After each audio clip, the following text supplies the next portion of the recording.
The White Stripes. I think because everybody's on the fucking bandwagon, I think they're gonna get in. I think they might too, because they're like Jack White is in that category with Dave Grohl, that he's one of like the flag bearers of rock and roll right Yeah, now. I guess. I understand what you're saying. Uh, he is definitely changed rock and roll away how it was. He's not the first one to do it with just drums and guitar. He's not the first one to do it.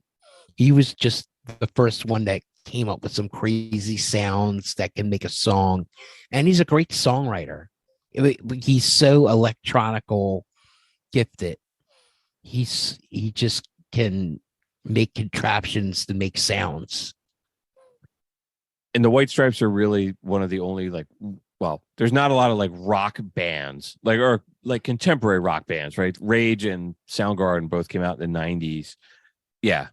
I think they're kind of the most modern group on here.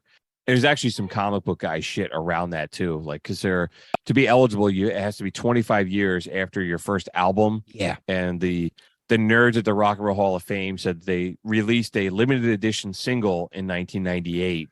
So technically they're eligible this year, even though their first album didn't come out till later. So I guess they really want them in, which maybe that tells me something. I I don't know. think I think because everything's trendy, I think especially the rock and roll is trendy. I think they'll put them in.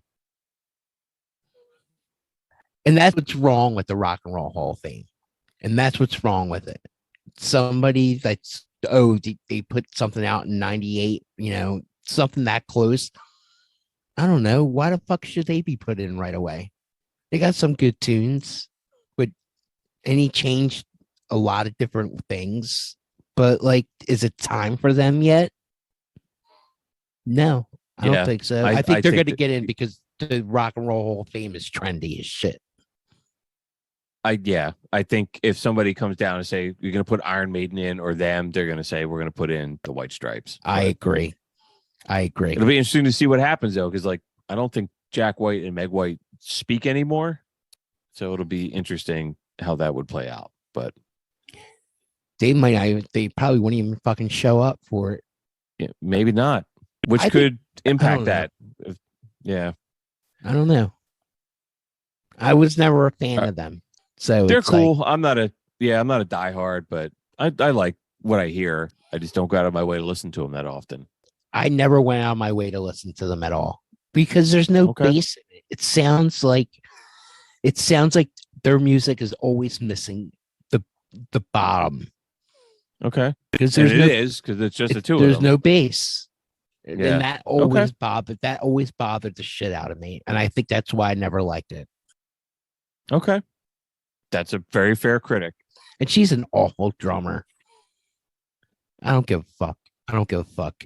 Dude, you're a musician. You pick up on this shit. And sure. And there's only two of them, right? There's no bass. There's no lead guitar and rhythm guitar. And sure, that's a criticism of a music duo. Definitely interesting. They're definitely interesting. I'm not down with them that much to say, yeah, they're going to be put in. But because the Rock and Roll Fame is trendy and posers, they'll put them in. I agree. I don't think they deserve to get in this year, but I think they're going to. So